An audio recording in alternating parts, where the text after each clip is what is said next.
In 1884, the 21-year-old Narendranath Datta, later known as Swami Vivekananda, was in the grip of profound personal and financial crisis. His father, Vishwanath Datta, had died suddenly, leaving the family in deep debt. Narendranath, the eldest son, was thrust into the role of provider, struggling to find employment while continuing his university studies and spiritual quest. In the face of mounting rejection, hunger, and despair, his rationalist beliefs began to falter under the weight of suffering. And known during this time, he often visited his spiritual master Sri Ramakrishna at the Dakshineswar Kali Temple near Calcutta. Although Narendranath deeply respected Sri Ramakrishna, he remained skeptical of idol worship and resisted devotion to Kali, whom Ramakrishna worshipped as the Divine Mother. Yet it was Ramakrishna who, seeing the depth of Narendranath's suffering, urged him to go directly into the temple and pray to the goddess Kali for relief. And at first Narendranath resisted.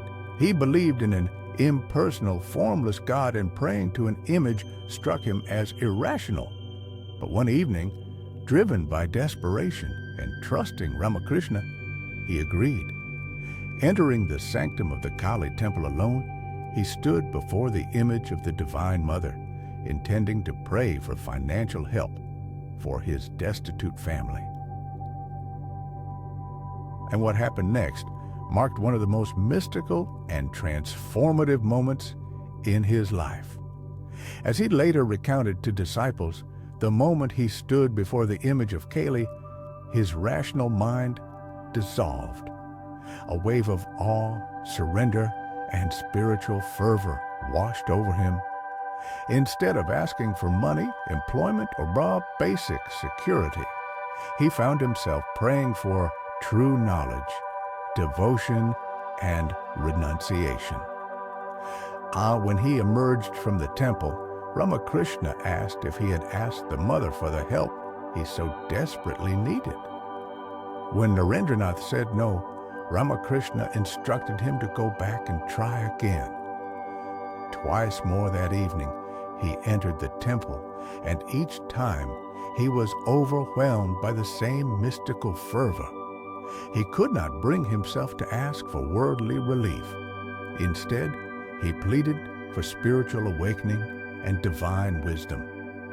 And in this moment, documented in the Gospel of Sri Ramakrishna, Kathamrita, and multiple biographical accounts, marked a turning point in Narendranath's spiritual journey.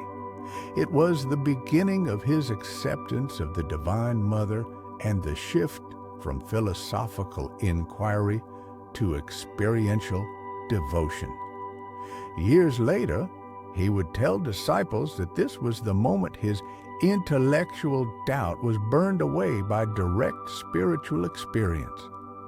The event also reinforced his faith in his master. Ramakrishna had known what would happen. He had guided the young seeker toward the threshold of surrender, where intellect bows to direct perception. Swami Vivekananda later referred to Kali as his chosen ideal and composed several powerful hymns in her honor. And today, visitors to the Dakshineswar Kali Temple still pause in reverence before the sanctum, where a young seeker entered in desperation and emerged a mystic. The incident remains one of the most celebrated and foundational episodes in the spiritual formation of Swami Vivekananda, illustrating the power of grace,